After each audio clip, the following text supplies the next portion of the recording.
A paz do Senhor. É com satisfação que estou aqui fazendo esse seminário de escatologia. Eu sou o presbítero Sérgio Sodré e faço parte do corpo ministerial da Assembleia de Deus, Ministério de Cordovil, aqui no Rio de Janeiro. Igreja essa pastoreada pelo nosso pastor-presidente, Francisco José da Silva. Nós vamos falar um pouco sobre escatologia. A gente não tem aqui a pretensão de se aprofundar no assunto, mas apenas despertar em você a curiosidade sobre esse riquíssimo e interessantíssimo tema, que desperta muitos debates acalorados e tem sido tema de muitas discussões e de muitas aulas. Então, esse vídeo, essa série de vídeos que nós vamos gravar, tem por oferecimento, é oferecido pelo nosso seminário, o Seminário da Assembleia de Deus de Cordovil. É o Instituto Bíblico Estrela de Davi, que há anos oferece à comunidade cristã cursos livres de excelente qualidade. O telefone do nosso instituto, os meios de contato do nosso instituto vão aparecer aí na tela, para que você, caso queira, entre em contato e possa estar agendando uma visita, se conhecer um pouco mais do nosso Instituto Bíblico. A gente vai falar sobre escatologia. Mas o que é escatologia? O que vem a ser a escatologia? O termo escatologia diz respeito ao estudo das últimas coisas. Então, a gente vai estudar sobre o que vai acontecer no futuro. É a doutrina que trata dos eventos que ainda vão acontecer segundo as Sagradas Escrituras. Mas que eventos seriam esses? A segunda vinda de Cristo, o final dos tempos, a grande tribulação, o juízo final, o estado futuro, tudo isso é tratado pela escatologia. Todos esses eventos, tanto o que está acontecendo hoje, quanto o que vai acontecer no futuro, eles são parte do eterno plano divino através dos séculos. Sendo este plano revelado pela Bíblia, através de muitas passagens. Como, por exemplo, Efésios 3,11, que diz assim: segundo o eterno propósito que fez em Cristo Jesus, nosso Senhor. Então, tudo que vai acontecer lá na frente, a segunda vinda de Cristo, tudo isso já foi planejado por Deus na eternidade passada. Tudo já foi determinado pela soberana vontade de Deus. Isaías, no capítulo 46, verso 10, diz que anuncia o fim desde o princípio. Ou seja, Deus já anuncia as últimas coisas desde o princípio. E desde a antiguidade, as coisas que ainda não sucederam. Olha que maravilhoso. O que ainda não aconteceu, desde a antiguidade, Deus já está anunciando.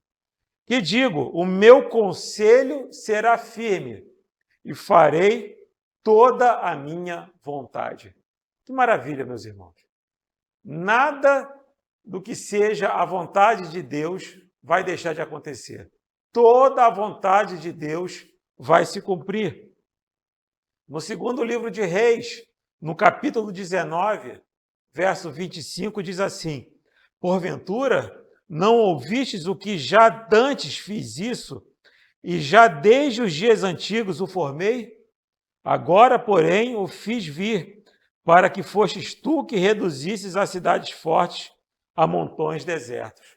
Então, o que estava acontecendo naquele momento, Deus já tinha planejado. Então, tudo que vai acontecer é da soberana vontade de Deus. É isso que trata a escatologia. Os acontecimentos futuros, o que vai acontecer na frente, o que vai acontecer no porvir. Tudo isso nós trataremos nessa série de vídeos. Como eu disse, não temos a pretensão aqui de nos aprofundarmos no assunto, mas despertar em você a curiosidade, o desejo de aí sim buscar nas Sagradas Escrituras todo o entendimento deste importantíssimo assunto. Então, a escatologia ela vai estudar esse plano, principalmente as coisas que em breve devem acontecer.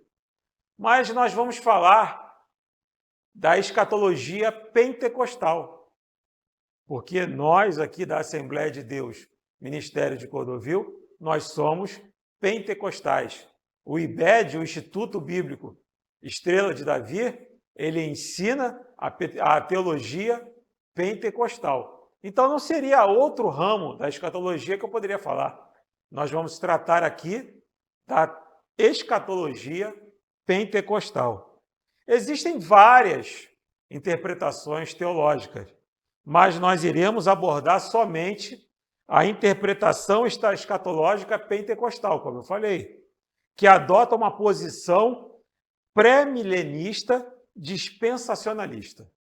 Então, nós vamos abordar, dentre todas as interpretações escatológicas, nós vamos abordar a posição pré-milenista dispensacionalista. Mas o que seria isso? Que posição é essa? Quem adota essa posição, no caso, as Assembleias de Deus, acredita que os últimos acontecimentos ocorrerão na seguinte ordem. Então, tem uma ordem de acontecimento e quem adota a posição pré-milenista dispensacionalista acredita que os fatos escatológicos vão acontecer nessa ordem que eu vou falar agora. Cristo volta antes da grande tribulação e antes do milênio. Então, Cristo vai voltar antes da grande tribulação e antes do milênio.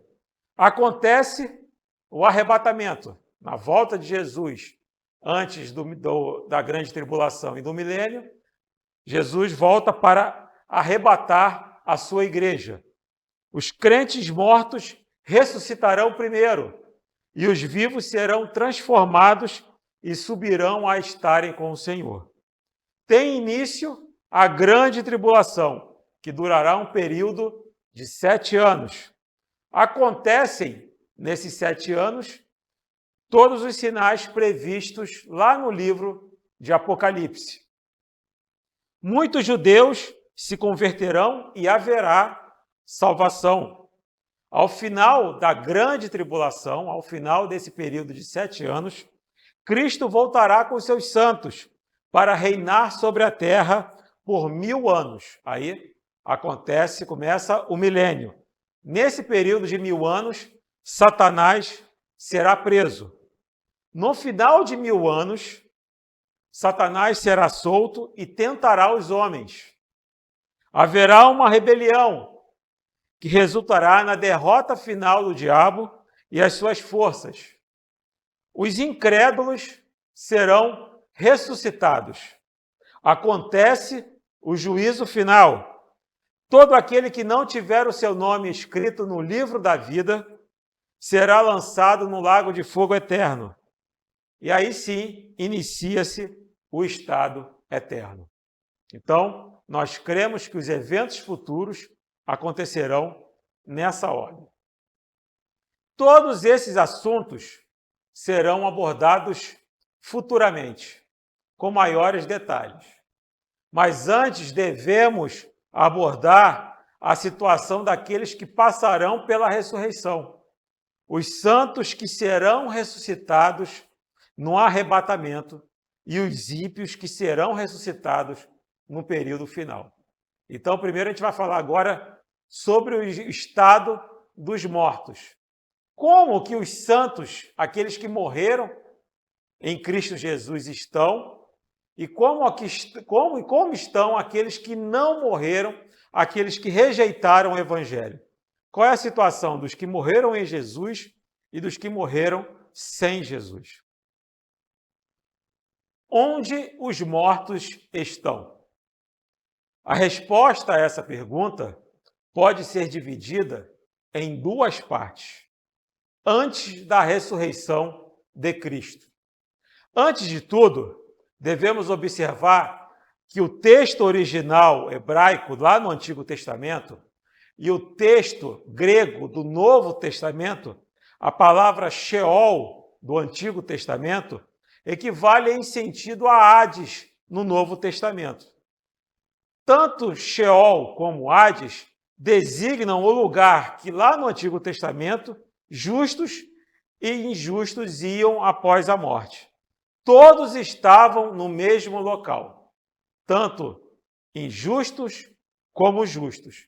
Meu Deus, mas será que Abraão, Isaque, Jacó, Moisés, os profetas, profeta Daniel, será que eles estavam no mesmo lugar que os ímpios, do que aqueles reis maus, daqueles tiranos perversos que fizeram tantas maldades? Será que, por exemplo, Daniel estava no mesmo lugar que Jezabel? Será que é isso?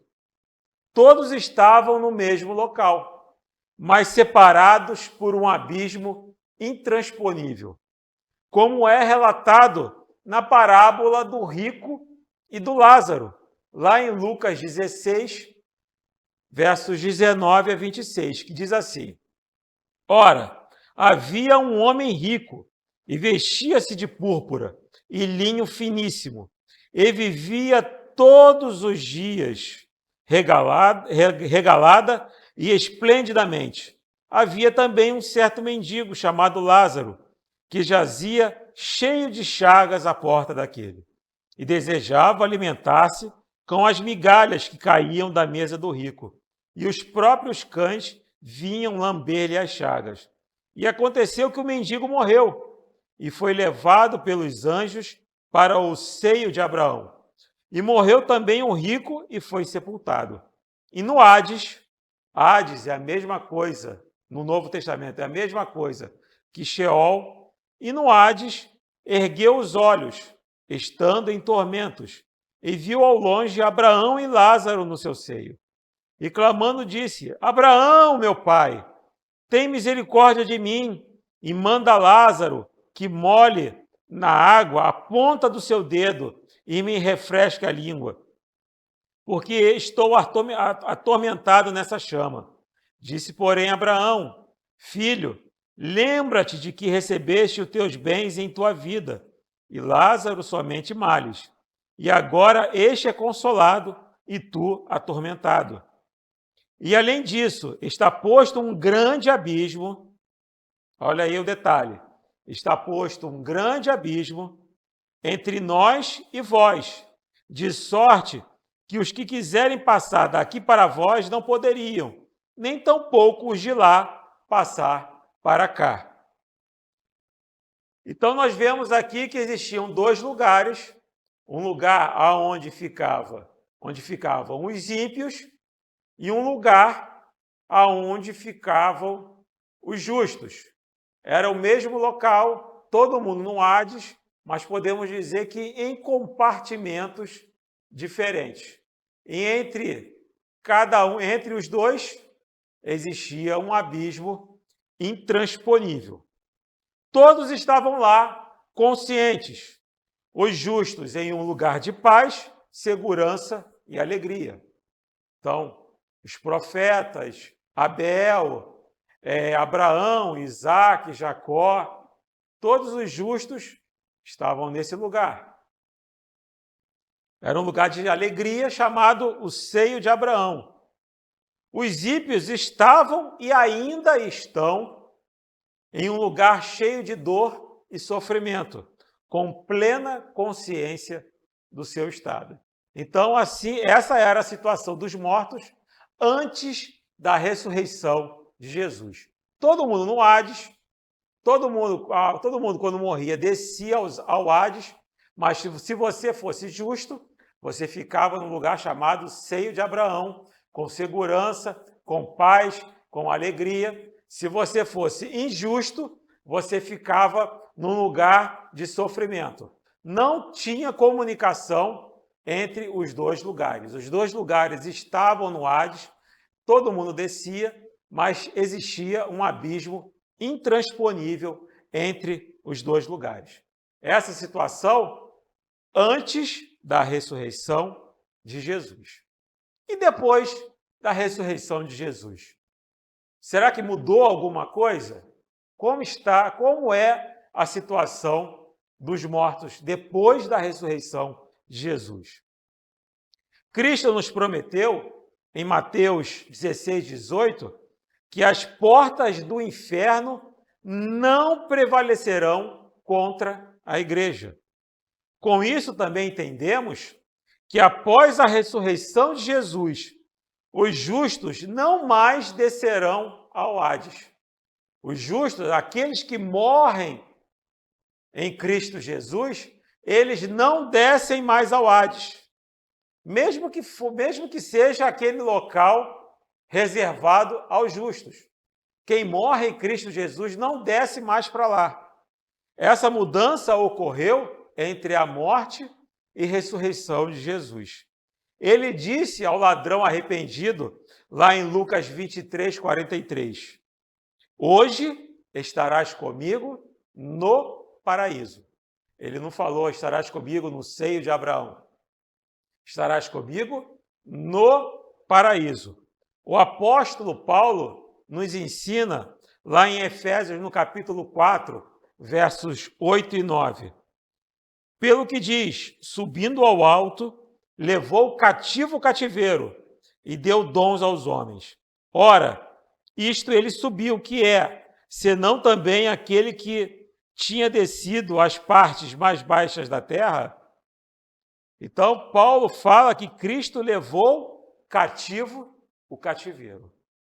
Com isso, entendemos que Cristo levou para o céu os crentes do Antigo Testamento, que estavam no seio de Abraão.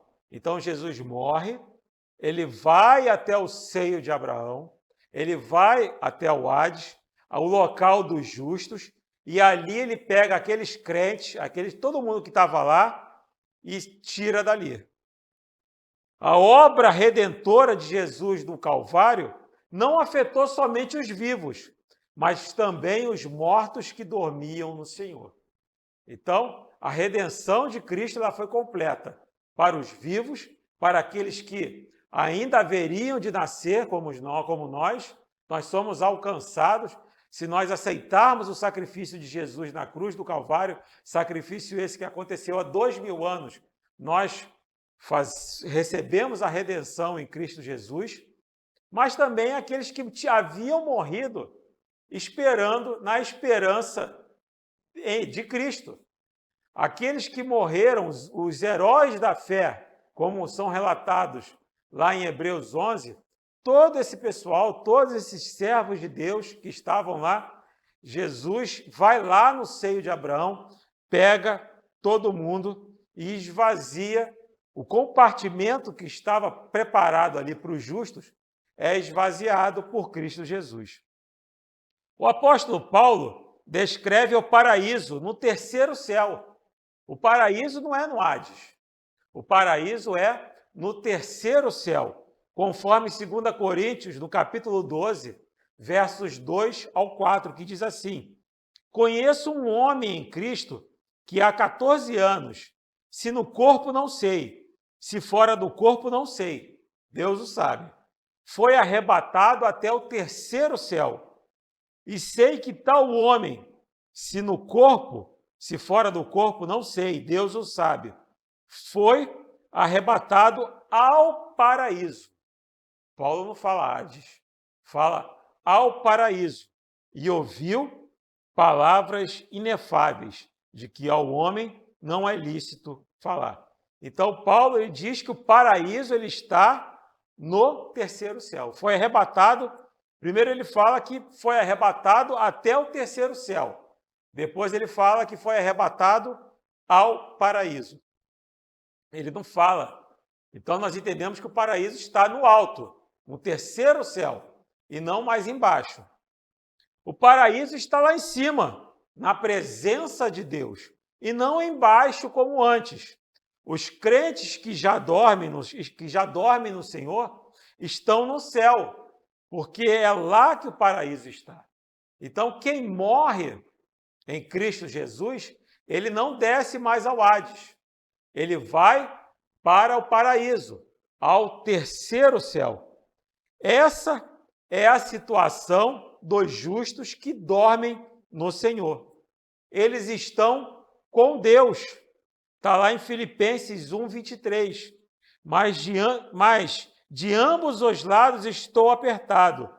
Tenho desejo de partir e estar com Cristo, porque isso é ainda muito melhor. Então, quem morre em Cristo, ele vai para a presença de Cristo. Paulo, ele tinha desejo de estar com Cristo. E sabemos que Cristo não está no Hades. Cristo está no paraíso, conforme ele falou ao ladrão arrependido. Eles estão no paraíso. Apocalipse 2:7. Quem tem ouvidos, ouça o que o Espírito diz às igrejas. Ao que vencer, dar-lhe-ei a comer da árvore da vida, que está no meio do paraíso de Deus. Eles estão vivos e conscientes. Foi falado, Deus falou em Mateus 22, 32. Eu sou o Deus de Abraão, o Deus de Isaque e o Deus de Jacó. Ora, Deus não é Deus dos mortos, mas dos vivos. Então, o que acontece? Quando a expressão que nós usamos, dormir no Senhor, não quer dizer que a pessoa está lá no céu, no paraíso, dormindo. Não. A gente fala essa expressão, dormir no Senhor, porque ela está descansando de todos os trabalhos, de todas as lutas, de tudo aquilo que ela passou nessa terra. Aqui, toda a luta, toda a tribulação, toda a angústia, todo o sofrimento acabou. A pessoa está agora na presença de Deus. Por isso que nós dizemos dormindo, mas ela não está dormindo no sentido literal. Ela está descansando, ela venceu, ela está descansando agora por toda a eternidade na presença de Deus. Toda a luta, todo o sofrimento acabou. Ela chegou na presença de Deus. Eles estão em descanso, foi como eu falei. Apocalipse 14, 13. E ouvi uma voz do céu que me dizia, escreve, bem-aventurados mortos, que desde agora morrem no Senhor. Sim, diz o Espírito, para que descansem dos seus trabalhos e as suas obras o sigam. Então, quem morre em Jesus não desce mais para o Hades. Após a ressurreição de Cristo, a pessoa vai para o paraíso. Mas em relação aos ímpios, a pessoa morreu sem Jesus, recusou o Evangelho, recusou o sacrifício de Cristo na cruz do Calvário. O que acontece com a pessoa que morre sem Jesus? Não houve qualquer alteração. Continuam descendo ao Hades, onde estão conscientes e em sofrimento, aguardando a ressurreição do juízo final, reservados para o castigo eterno. O Hades, quem desce para o Hades, quem rejeita Jesus e desce para o Hades ainda não é o inferno propriamente dito. Podemos dizer que seja um preparatório para o inferno. Quem está lá vai para o inferno, porque rejeitou a Jesus Cristo. Mas lá ainda não é o inferno propriamente dito. Estão lá aguardando o juízo final. Como está lá em 2 de Pedro, no capítulo 2, verso 9, que diz assim, assim sabe o Senhor livrar da tentação os piedosos e reservar os injustos para o dia do juízo, para serem castigados. Então, quem está no Hades está aguardando o juízo final para ser castigado por Deus e aí sim ser lançado no inferno por toda a eternidade.